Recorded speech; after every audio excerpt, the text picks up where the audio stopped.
బంగారం గురించి చెప్పారు కాబట్టి ఆ బంగారానికి సంబంధించి అంటే ఇప్పటి కాలంలో అక్షయ తృతీయ అంటే బంగారం కొనడం అంటే అక్షయ తృతీయ వచ్చింది అంటే ప్రతి ఒక్కరూ బంగారాన్ని ఇంటికి తీసుకురావాలి అని అనుకుంటారు. అది ఎక్కువగా కనిపిస్తుంది. మరి ఇది నిజమైన సంప్రదాయమా లేక కాలక్రమేణా వచ్చిన మార్పా? అసలు నిజంగా అక్షయ తృతీయ రోజు బంగారం కొనాలి అనేది ఎందుకు వచ్చిందమ్మా? 20 ఏళ్ల క్రితం దాకా అక్షయ తృతీయ అంటే ఏంటో మనకెవ్వరికీ తెలియదు. అది జరుగుతూ ఉండేది ఎలా గుళ్ళల్లో విశేషంగా జరగడం, సింహాచలం నృసింహస్వామికి చక్క ఆ రోజు చందనోత్సవం జరుగుతుంది, ఆ రోజు తీస్తారనేటువంటి విషయం తెలుసుకోవడం, అలాంటివే తప్ప ఇంత మీడియా కానీ ఇంత ప్రాపగాండా కానీ ఇంత షాపులు ఇంత బంగారాలు కొనడం కానీ ఇవేవి మనకు తెలియవు. మరి అక్షయ తృతీయ అప్పుడు జరిగింది, ఇప్పుడు జరుగుతోంది. మరి ఇప్పటికీ అప్పటికి తేడా ఏమిటంటే, ఇప్పుడు నేనున్నాను అనుకోకుండా ఎవరో పెద్దవాళ్ళు అప్పుడు ఇంత తెలియవు కనుక ఇంత ప్రవచనాలు టీవీలో రావడాలు, ఎక్కడ ఏం జరుగుతున్న నిమిషంలో పబ్లిసిటీ చేయడాలు ఇలాంటివి తెలియవు కనుక ఎక్కడో అనుకోకుండా మారుమూల ప్రాంతంలో పెద్ద ఆయన చెప్పినటువంటి ఓ ప్రవచనాల్లో అక్షయ తృతీయ నీ అవసరార్థం కొనుక్కోమని మనం కూడా చెప్పుకున్నాం. అవసరార్థం నీ పిల్ల పెళ్లి పెట్టుకున్నావు, దానికోసం అక్షయ తృతీయ రోజు వెళ్ళి ఓ మంచి పంచే ఓ బంగారం కొనుక్కో, ఓ మంగళసూత్రం ఆ రోజు వెళ్ళి కొనండి, మంచి రోజు తిథి, మీ అమ్మాయికి అక్షయంగా సౌభాగ్యం సిద్ధిస్తుంది అన్నాం. నిజంగానే ఆ రోజు వెళ్ళి నేను 20 ఏళ్ల క్రితం కొనుక్కునేటప్పటికి అప్పుడు నేనేం చేస్తాను, ఇంకో 10 మంది చెప్తాను అక్షయ తృతీయ రోజు మా అమ్మాయికి బంగారం కొన్నా. ఇంకా అత్తవారింటికి వెళ్ళింది, ఇంకా దానికి అన్నీ అలా కలిసి వచ్చాయమ్మా. ఇంకా అప్పటి నుంచి మా అమ్మాయికి చెప్పి ఆ రోజే కొనుక్కో. నేను చెప్పేటప్పటికెల్లా నా మాట విన్న 10 మందికి ఆశ కలుగుతుంది. ఆ 10 మంది ఆశ అక్షయ తృతీయ రోజు స్పెషల్గా వచ్చి బంగారం కొంటున్నారు అనేటప్పటికి షాపుల వాళ్ళకి అదొక వ్యాపారం. కాకపోతే అది మంచి రోజు కాబట్టి నువ్వు అనుకున్నటువంటి ఇంకో 2 నెలల్లో పెళ్లి పెట్టుకున్నావు, ఆ పెళ్లికి కానీ లేదు ఒడుగు పెట్టుకున్నావు, లేదు ఇంకో కార్యక్రమం గృహప్రవేశం పెట్టుకున్నావు, ఆ రోజు కొనే వస్తువు ఏదో ఇవాళ కొను, తర్వాత కొనకుండా ఇవాళ కొంటే నీ ఇల్లు సమృద్ధిగా ఉంటుంది. లేదు ఉన్నాయి మొత్తం ఇల్లంతా నింపేసుకున్నాక కొన్నాను వృధా అవుతుంది, అది వృధానే ఎక్కువ అవుతుంది. కనుక ఏదో ఇలాగ మనుషుల మధ్యలో ఉండేటువంటి చిన్న చిన్న విషయాలు ఒకళ్ళ నుంచి ఒకళ్ళకి మార్చి వెళ్ళడం ద్వారా అది గమనించినటువంటి షాపుల వాళ్ళు ప్రధానంగా ఇది ఎక్కడ మొదలవుతుందంటే నార్త్ వైపున గుజరాత్ అంటే మార్వాడీస్ అంటాం మనం. ఆ మార్వాడీస్ వాళ్ళకి ఏంటంటే ఈ అక్షయ తృతీయ అమావాస్య తిథులు ఇవన్నీ కూడా వాళ్ళు జాగారం చేసి సాయంకాలం రాత్రిపూట సంధ్య వాలిన తర్వాత అప్పుడు కూర్చుని వాళ్ళు డబ్బులతో కూడుకున్నటువంటి వ్యాపార లావాదేవీలన్నింటికి సంబంధించిన లెక్కలు వేసుకోవడము, ఎంత ఉంది ఎంత మిగిలిందని చేసుకోవడం, అందులో వచ్చిన లాభంలో కొంత భాగాన్ని ఆడవాళ్ళకి ఇస్తారు. వాళ్ళ సంప్రదాయం. వ్యాపారం చేసేవాళ్ళకి ఆ వ్యాపార మెళుకువలు అలా ఉంటాయి, ఆడవాళ్ళకి ఇస్తారు. ఆడవాళ్ళు మామూలుగా ఏం చేస్తారు, మగవాళ్ళు ఏదో వ్యాపారం మీద పెడుతూ ఉంటారు, ఏ కష్టం వచ్చినా నష్టం వచ్చినా వాళ్ళని మళ్ళీ మన బంగారం ఆదుకోవాలి, వాళ్ళు మనకి ఇచ్చిన డబ్బు ఆదుకోవాలని వీళ్ళందరూ బంగారం కొనేవాళ్ళు. ఆ డబ్బులతో కొనేటప్పటికి ఏమవుతుంది, ఓహో ఫలానా మారవాడే వాళ్ళు బాగా అలా బంగారం అక్షయ తృతీయ రోజే కొంటారట, మనం కూడా కొంటే మనం కూడా అంత డబ్బున్న వాళ్ళం అవుతాం. వాడికి ₹1,00,00,000 వ్యాపారానికి పెడితే ఒక 5 కోట్లు నష్టం వస్తే ఈ బంగారం అంతా అమ్మి మళ్ళీ వాడు దాన్ని పూడ్చుకొని మళ్ళీ ఇంకో సంవత్సరం ఎదుగుతూ ఉంటాడు. అందుకోసం వాడు కొంటాడు. మనం గృహస్థాశ్రమ ధర్మంలో ఉండి మనకి అలాంటి వ్యాపారాలు లేకపోయినా కొంటూ ఉండడం ద్వారా ఏమవుతుంది, విరివిగా వస్తువుని సమకూర్చుకోవడం ఎక్కువ అవుతుంది. మనల్ని చూసి ఇంకో 10 మంది మనం చూసి ఈర్ష్యపడేటువంటి స్థితి పెరుగుతుంది. కనుక అక్షయ తృతీయ రోజున బంగారం కొనాల్సిందేనా, అవసరం ఉంటే కొను, అవసరం కాదనుకుని కొనుక్కోకు. ఇవాళ కొనుక్కుంటే మంచిది అని మాత్రం కొనుక్కోకు. నీ అవసరం నిజంగా ఇంకో 10 రోజుల తర్వాత ఇంకేదో అవసరం ఉంది దానికోసం కొంటాను, ఇవాళ కొనుక్కో అంతే. అంతకు మించి మాత్రం ఆశపడి అక్షయ తృతీయ రోజు చేయదు. ఆశలు ఎక్కువైపోతూ ఉంటాయి. నీకు ఏ భావన ఉండి అక్షయ తృతీయ రోజు ఒక పని చేస్తావో ఆ భావన పెరిగిపోతుంది. అమ్మ, మీరు ఇప్పటి వరకు చెప్పింది అంటే బంగారంకి సంబంధించి మనకు అవసరం ఉంటేనే తీసుకోవాలి, అవసరం లేకపోతే ఆ రోజు కొనాల్సిన అవసరం లేదు అని. బట్ ఒక నలుగురు ఆడవాళ్ళు కలిశారంటే అక్షయ తృతీయ వస్తుంది, ఏం బంగారం కొంటావు, ఏం కొంటున్నావు అని చెప్పేసి మాట్లాడుకుంటారు. మరి బంగారం కొనలేని వారు ఈ పండుగని ఎలా అర్థం చేసుకోవాలంటారు? చక్కగా నేనైతే ఒకటే విషయం చెప్తానమ్మా, ఎవ్వరికీ ఓపిక లేదు అసలు. నేను కనీసం మీరు మట్టికుండ దానము అని చెప్పారు, అది కూడా ఇప్పుడు చేసేంత ఓపిక నాకు లేదు. నేను ఏం చేయాలి, అక్షయ తృతీయ రోజు నాకు ఒక మంచి జరగాలి, నా కుటుంబం వృద్ధిలోకి రావాలి, నాకు డబ్బులు లేవు, నాకు ఇవన్నీ ఆలోచించేటంత ఓపిక శ్రమ మానసిక స్థైర్యం కూడా నాకు లేదు, ఏమీ లేదు.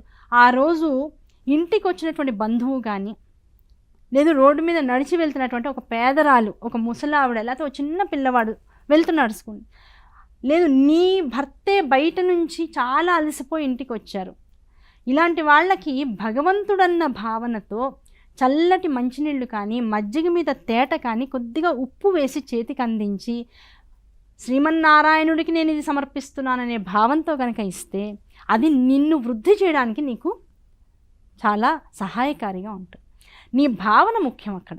నాకేమీ లేదు. అది శంకరాచార్య వారు, శంకరాచార్య వారు 7 ఏళ్ల పిల్లవాడిగా ఉన్నప్పుడు ఒక ఇంటికి భవతి భిక్షాందేహి అని వెళ్ళాడు. యాయవారం చేయాలి కనుక, తన ధర్మం కనుక, గురువు దగ్గర శుశ్రూష చేస్తున్నటువంటి సమయంలో వెళ్తే ఆ ఇంటి ఇళ్ళ దగ్గర ఏమీ లేదు. ఇల్లంతా వెతికింది, 3 సార్లు వెతికిందిట, ఎక్కడా ఏమీ కనపడలా. అయ్యయ్యో, తేజస్సు మొహంలోంచి ఉట్టి పడుతున్నటువంటి చిన్న పిల్లవాడు వచ్చి తల్లి నాకు ఏమైనా పెట్టు అంటే చెయ్యి విదిల్చి పెట్టలేనటువంటి స్థితిలో నేనున్నాను అని బాధపడి ఇంకోసారి 4వ సారి ఇల్లంతా ఎతికిందిట. ఓ మూల మోరీలో ఇంకా ఎండిపోయి ఇంకా మళ్ళీ ఇంకా అది ఎందుకు పనికిరాదన్నటువంటి స్థితిలో ఎండిపోయినటువంటి ఒక విసురుకాయ కనపడింది.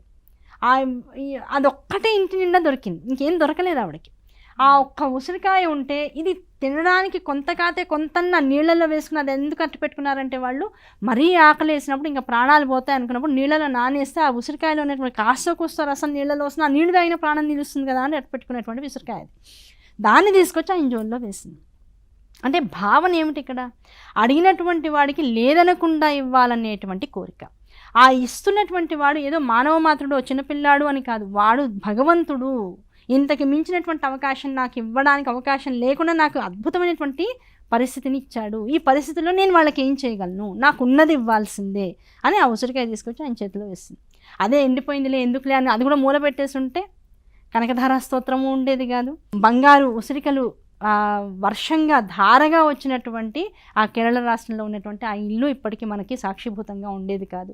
జగత్తంతా ఆధ్యాత్మికతని శోభింప చేయడం కోసం ఆదిశంకరాచార్యుల వారు ఎంత విశేషమైనటువంటి కృషి చేశారు. జగత్తులోకి వచ్చి స్వయం స్వస్వరూపులై ఉండి వారి ద్వారా కనకధార స్తోత్రం వచ్చింది.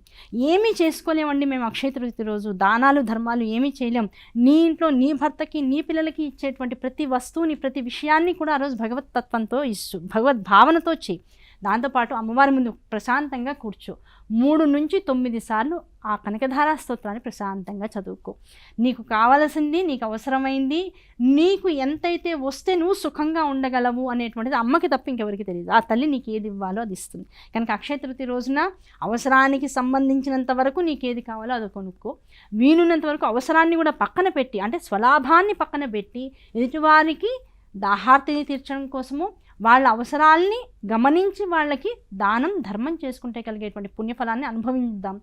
అలా లేదండి, నాకు దానం చేసుకునేటంత మనసు శక్తి కూడా ప్రస్తుతానికి లేవు, ఇంట్లో మనం చేసేటువంటి పనిని మన వాళ్ళకి మనం ఇచ్చేటువంటి పదార్థాన్ని భగవద్భక్తి భావంతో మనం అందిద్దాం. దాంతోపాటు అమ్మవారి దగ్గరకు కూర్చొని ప్రశాంతంగా కనకధారా స్తోత్రాన్ని కానీ, లక్ష్మీ అష్టోత్తరాన్ని కానీ, లక్ష్మీ అష్టకాన్ని కానీ ప్రశాంత చిత్తంతో ఇన్నిసార్లని సంకల్పం చేసి చదువుకున్నా దానివల్ల నీకు కలిగేటువంటి వృద్ధి ఇంత అని చెప్పడానికి అవకాశం లేదు. అంటే అమ్మ ఇప్పటి వరకు మీరు చెప్పారు, అంటే అక్షయ తృతీయ రోజున ఒక మంచి పని చెయ్యాలి, లేదా మంచి మనసుతో దానం చేస్తే మంచి జరుగుతుంది అని చెప్పారు. అంటే ఈరోజు మనం ఒక మంచి ఆలోచన లేదా ఒక మంచి అలవాటు ప్రారంభిస్తే అది నిజంగానే అక్షయం అవుతుందంటారా? అంతే కదమ్మా, యద్భావం తద్భవతి. ఇప్పుడు అరే ఫలానా వాళ్ళు ఎదురుపడ్డారు, ఇంకా నాకు ఇది కలిసి రాదురా అని కొంతమంది మీద ఒక అభిప్రాయం పెట్టేసుకుంటాం. దాన్ని ఎవరికి ఎంత ఉన్నా సరే నాకు దరిద్రము అదృష్టం పట్టినంత ఇదిగా పట్టిందని చాలా ఈజీగా సినిమా డైలాగులు అనేస్తూ ఉంటాం. అది నిజంగా అవునో కాదో నీకు తెలియదు, కానీ నీ లోపల ఉన్నటువంటి ఆ సంకల్పము పదే పదే పదే పదే అనేటప్పటికల్లా అది నిజంగా అలాగే అవుతుంది. దాన్ని ఎఫర్మేషన్స్ అంటాం మనం, అవునా కదా? ఇప్పుడు చేతిలో ఇప్పుడు రకరకాల యూట్యూబ్ ఛానల్స్ కానీ ఇన్స్టాగ్రామ్లు కానీ చూస్తూ ఉంటే అందులో అమెరికన్స్ మిగతా దేశాల వాళ్ళు చెప్తూ ఉంటారు, మీకు సరైనటువంటి ఆరా డెవలప్ అవ్వాలి అంటే చేతిలో ఒక గ్లాస్ తీసుకోండి, అందులో నిండా నీళ్లు పోయండి, ఇంకో చేతిని మూత పెట్టండి, జస్ట్ ఎఫర్మ్ చేయండి, మీకు అసలు ఏమేం కావాలో అవన్నీ కూడా అక్కడ కూర్చొని మీరు లోపల భావన చేయండి, అప్పుడు ఆ నీళ్లు తాగండి అంటున్నాం. వాళ్ళెవరో చెప్తే ఎఫర్మేషన్స్ చేయాల్సినటువంటి దుర్గతిలోనూ స్థితిలోనూ మనం లేవు. ఎందుకంటే నిత్యము కూడా దేవతార్చనలో సంకల్పం చెప్పి గంగే జమునే చైవ గోదావరి సరస్వతి నర్మదే సింధు కావేరి జలేస్మిన్ సన్నిధిం కురు అని మన కలశంలోకి మొత్తం భారతదేశంలో ఉన్నటువంటి నదీ నదములన్నింటి యొక్క తీర్థ స్వరూపాన్ని అందులోకి మనం ఆవాహన చేస్తున్నాం. ఆవాహన చేసిన తర్వాత దాంతోనే భగవంతుడికి అభిషేకం చేస్తున్నాం, దాంతోనే మళ్ళీ సకలమైనటువంటి విషయాల్ని మనం శుద్ధి చేస్తున్నాం, మన ఇంటిని శుద్ధి చేసుకుంటున్నాం. ఇదంతా ఎఫర్మేషన్స్. దాంతో చివరికి అదంతా అభిషేకం చేసిన తర్వాత ఆ తీర్థజలమే మనం చివరికి చేతిలో కస తీసుకుని శ్రీ భవానీ శంకర పాదోదకం పావనం శుభం, ఇదే నాకు సర్వమైనటువంటి ఆరోగ్యానికి సుఖాలకి కూడా నాకు ఆధారం అవ్వాలి అంటున్నాం. ఇంత మించినటువంటి ఎఫర్మేషన్స్ ఏం లేవు, అవునా కదా? కనుక ఒక మాటని పదే పదే పదే పిల్లలతో కూడా, ఇప్పుడు పెద్దవాళ్ళు రకరకాల సైక్రియాటిస్టులు చెప్తూ ఉన్నారు, పిల్లలతో నువ్వు చదవాలరా అని అనే కన్నా కూడా నువ్వు చదవలేకపోతున్నావురా, నువ్వు వింటే నువ్వు వేస్ట్ అని 10 సార్లు అంటే వాళ్ళు అలాగే తయారవుతారండి. అలా మాట్లాడొద్దు అని చెప్తున్నారు. అంటే మనసులో అంతరాంతరాలలో నువ్వు ఏది పదే పదే పదే పదే అంటూ ఉంటావో, ఏది పదే పదే వింటూ ఉంటావో, ఈ రెండూ కూడా సుస్థిరం అవుతాయి.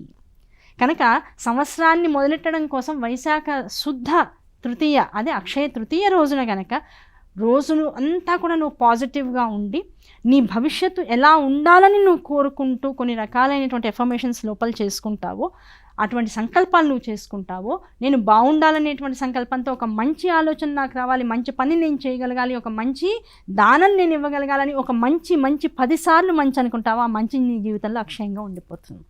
చెడు ఉంటుంది అని నమ్మినప్పుడు మంచి అంతకన్నా ఎక్కువగా ఉంటుంది. ద ఓన్లీ థింగ్ ఈజ్ మనిషి సైకాలజీ ఎలా ఉంటుంది అంటే చెడుని అట్రాక్ట్ చేసినంత మంచిని అట్రాక్ట్ చేయడు. ఇప్పుడు ఈ కొండ ఎక్కడ నీ కోరికలన్నీ తీరిపోతాయి అంటాడు, ఎక్కేస్తాను రెడీ అయిపోతాడు. ఒక్కటే రూల్, ఇక్కడ నుంచి మొదలెట్టుకుని పైకి వెళ్ళే లోపల నువ్వు అసలు కోతి గురించి ఆలోచించకూడదు అంటాడు. వీడికి మొట్టమొదటి స్టెప్ కొట్టుది, ఎందుకు ఆలోచించకూడదు అని. అది కదా. కనుక ఎంత పాజిటివిటీ ఉందో ఆ పాజిటివిటీలో నెగిటివ్ అంతే ఉంది. కానీ నెగిటివ్ని అట్రాక్ట్ చేసినంత మనసు పాజిటివ్ని అట్రాక్ట్ చేయదు. కనుక ఎప్పుడు కూడా సత్సంగం, అందుకనే ఎప్పుడు కూడా సత్సంగంలో ఉండండి. ఒక గురువు ఉండాలి, ఒక మంచి మాట మాట్లాడే వాళ్ళు ఉండాలి. ఏ మాటలు లేవు, కనీసం వ్యర్థమైనటువంటి ప్రేలాపనలు చేసేటువంటి స్నేహితులు లేకుండా చేసుకో, నీ జీవితం ఆటోమేటిక్గా పాజిటివ్గా ఉంటుంది. ఇలాంటి సంకల్పాలన్నీ అక్షయ తృతీయ రోజు చేయండి. అక్షయ తృతీయ కోసం వెయిట్ చేయండి.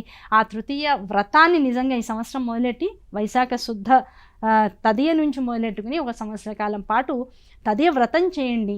జీవితంలో అబ్బా అసలు నాకేమీ లేదనుకున్న వాళ్ళు కూడా ఆ సంవత్సర కాలం దాటిన తర్వాత ఎంత మార్పు జీవితంలో వస్తుందో, కుటుంబంలో వస్తుందో ఒకసారి చూసుకోండి. ఇంకో 10 మందికి ఈ విషయాన్ని తెలియచేయండి. జీవితం బంగారంగా మారాలి తప్ప బంగారం మన ఇంటికి వచ్చి మనల్ని అప్పుల పాలు మాత్రం చేయకూడదు.